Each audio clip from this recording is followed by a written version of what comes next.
Study with Ajay sir के channel पर। अभी हमने पिछले चैप्टर में पढ़ा था बिंदु आवेश के विषय में, ठीक है। तो आवेश के बारे में जाना, उसी क्रम में आगे अब कूलाम के नियम के बारे में जानते हैं। फ्रांस वैज्ञानिक कूलाम जी ने बताया था कि जब दो बिंदु होते हैं उनके बीच जो बल लगता है उसके संदर्भ में इन्होंने बताया था कि एक परिभाषा दी थी। वो परिभाषा ये है कि किन्हीं दो स्थिर बिंदु आवेशों के बीच, किन्हीं दो स्थिर बिंदु आवेशों के बीच लगने वाला आकर्षण या प्रतिकर्षण बल उनके आवेशों के गुणनफल के अनुक्रमानुपाती तथा उन आवेशों की बीच की दूरी के वर्ग के व्युत्क्रमानुपाती होता है। मान लेते हैं कि माना दो बिंदु हैं। आइए देखते हैं। माना दो बिंदु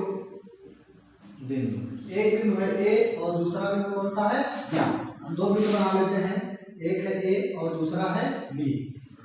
ए और बी, ठीक है। दो बिंदु है ए बी, माना दो बिंदु ए बी जिन पर Q1 तथा Q2 आवेश है। कौन सा आवेश है बेटा? Q1 तथा Q2 आवेश है। इन दोनों बिंदुओं के बीच की दूरी, इन दोनों बिंदुओं के बीच की दूरी कितनी बेटा? R है, ठीक है। दो आवेश थे, दो बिंदु ले ली ए और बी, उन पर आवेश है Q1 और Q2। इनके बीच की दूरी, जिनके बीच की दूरी बेटा R है।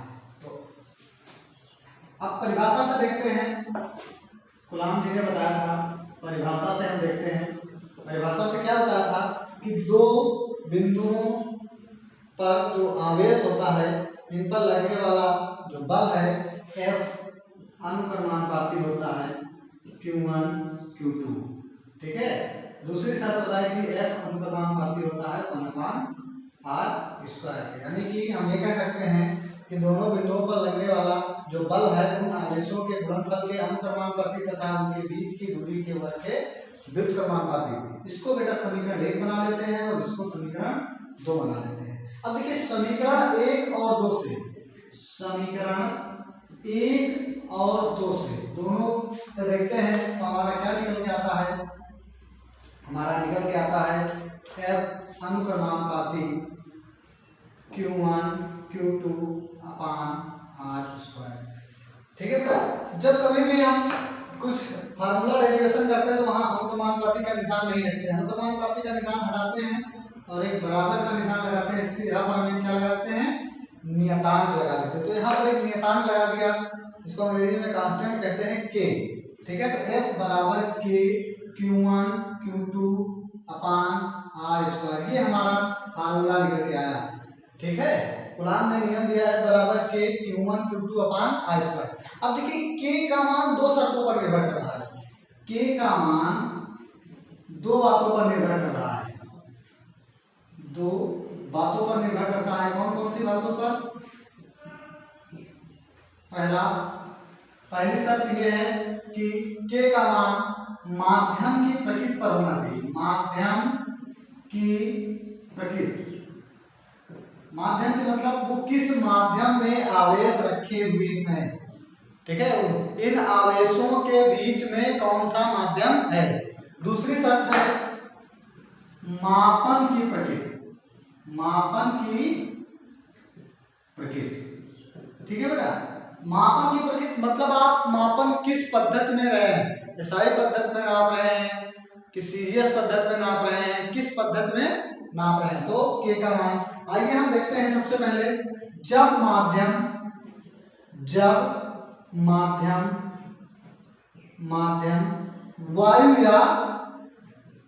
वायु या निर्वात हो। क्या हो बेटा? वायु या निर्वात हो। यहाँ पर सब देखो, माध्यम क्या हो?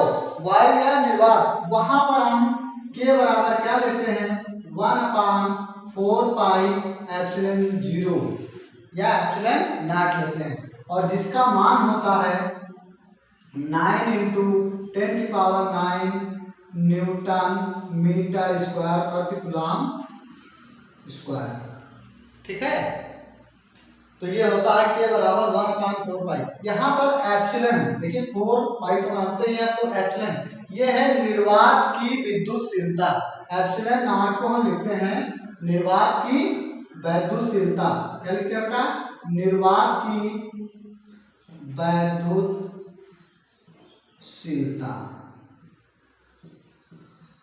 ठीक है बेटा। अब देखिए एसआई पद्धति में F बराबर क्या निकलेगा? F बराबर, अगर एसआई पद्धति की बात करनी हो, यहाँ पर भी पद्धति अगर हमने क्या बताया माध्यम के लिए, तो माध्यम में बात। अगर एसआई पद्धति की बात करते हैं, किसकी बात करते हैं? एसआई पद्धति। तो एसआई पद्धति में F बराबर क्या हो जाएगा? 1/4 पाई एप्सिलॉन 0 Q1 Q2 अपान R स्क्वायर। ये फार्मूला निकल गया। या फिर हम 1/4 पाई एप्सिलॉन 0 का अंकित मान रखें तो हमारे पास फार्मूला प्राप्त होगा F बराबर 9 × 10⁹ Q1 Q2 अपान R स्क्वायर। ये होगा। अगर हम सीजीएस पद्धति की बात करें तो सीजीएस पद्धति में k की जगह पर, ये एसआई पद्धति की बात है, अगर सीजीएस पद्धति की बात करें तो उस जगह k की जगह पर हम 1 लेते हैं। सीजीएस पद्धति में k का मान क्या होता है? 1। ठीक है। तो हमारा फार्मूला निकल के आएगा F बराबर Q1 Q2 अपान R स्क्वायर। ठीक है। दूसरी शर्त अभी हमने क्या कहा है? माध्यम की प्रकृति पर। तो अगर जब माध्यम वायु और निर्वात है, सपोज दैट माध्यम वायु और निर्वात ना हो, जब माध्यम क्या हो? जब माध्यम क्या हो? वायु या निर्वात ना हो। देखिए सब, देखिए जब माध्यम वायु या निर्वात ना हो, उन स्थितियों में हम क्या लेते हैं? k की जगह पर ना हो तो k के स्थान पर क्या लेते हैं बेटा? k के स्थान पर 1/4 pi epsilon not k dash लेते हैं। यहाँ पर k डैश क्या होगा? k डैश उस जहां पर दो बिंदु आवेश रखे हुए हैं, एक बी जो बिंदु आवेश हैं, इनके बीच का माध्यम है। और मान लीजिए कौन सा माध्यम है? k परावैधता है। मतलब जैसे जल, वायु छोड़ के, वायु या निर्वात को छोड़ के जल, लकड़ी, कोयला, कागज, कुछ भी माध्यम रखा हो, ठीक है, तो वहां पर हम k लेते हैं।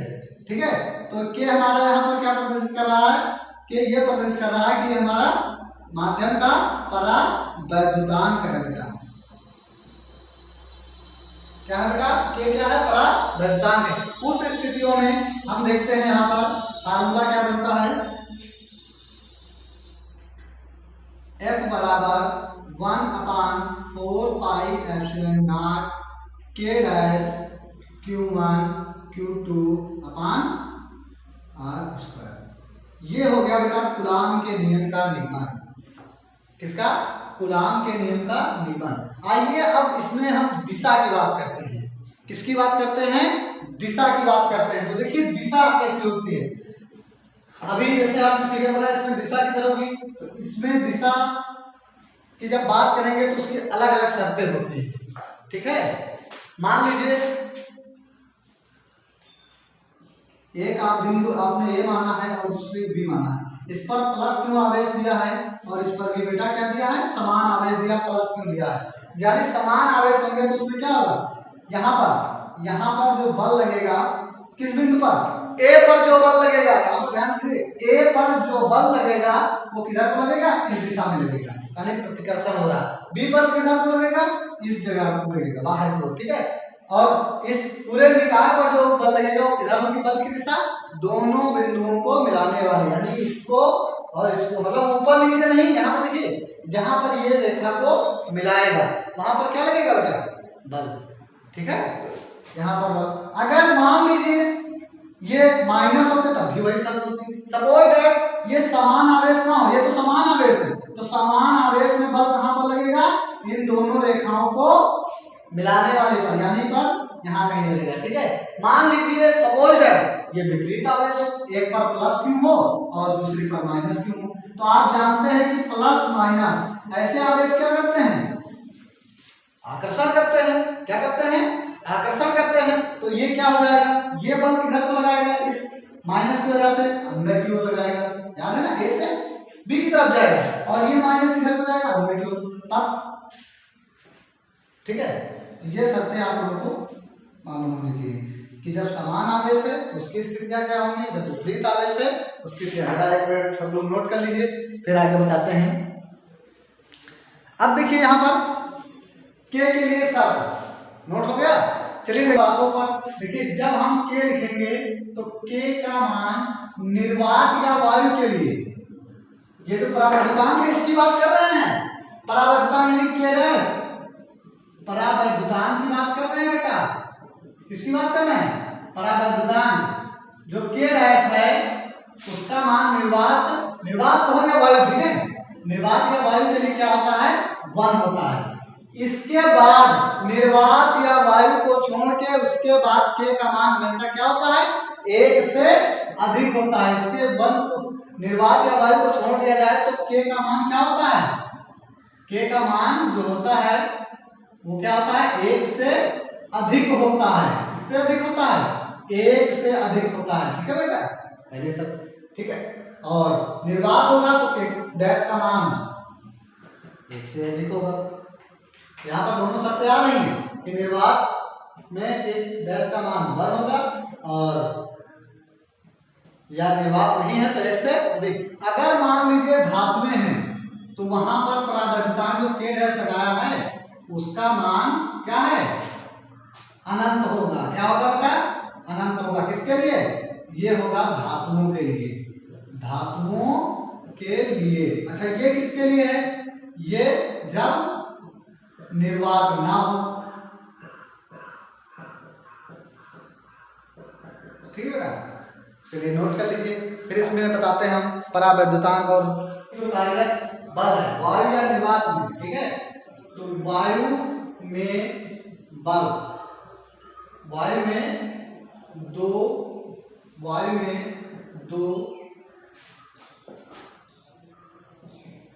स्थिर बिंदुओं पर लगने वाला बल, तो F होगा, F यहाँ पर वायु लग रहा है, एयर लिख सकते हैं, F एयर बराबर 1/4 pi epsilon not Q1 Q2 upon R square. दूसरी शर्त मान लीजिए माध्यम है, तो माध्यम कौन सा है, के परावर्तन वाला माध्यम, माध्यम अगर है कौन सा, के परावर्तन माध्यम वाला, के परावर्तन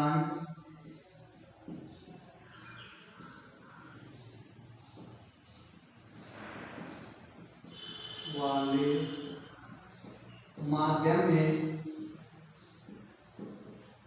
लगने वाला बल। तो F मान लीजिए माध्यम है, मीडियम कैसे देते हैं, A M, ठीक है, M, तो ये हो जाएगा 1/4 पाई एप्सिलॉन नॉट के डैश परावर्तन का के डैश लेना पड़ेगा, यहाँ पर के लिख के यहाँ पर के लीजिए Q1 Q2 अपान R स्क्वायर। इसको समीकरण 1, इसको समीकरण 2 बनाएंगे। अब देखिए समीकरण 1 और 2 से, समीकरण 1 और 2 से, समीकरण 1 और 2 को भाग कर देते हैं तो F एयर अपान F मीडियम, क्यों बेटा, तो ये हो जाएगा कि 1/0 1/0 कैंसिल हो गया, ठीक है, भाग करने का तरीका आता है ना आपको। और ये हो गया Q1 Q2 अपान R स्क्वायर, Q1 Q2 अपान R स्क्वायर कट जाए तो क्या बचेगा, नीचे वाले पक्ष में 1/k बचेगा और ये कहाँ चला जाएगा, चौथा पद ऊपर चला जाएगा, ठीक है। भाग करके दिखाते हैं, 1/4 पाई एप्सिलॉन 0 Q1 Q2 अपान R स्क्वायर और बटे 1/4 pi epsilon 0 k dash Q1 Q2 अपान R डैश। देखिए अब ये कैंसिल, ये कैंसिल, इससे 1/k डैश बचा ना, चौथा पद कहाँ चला जाएगा, ऊपर।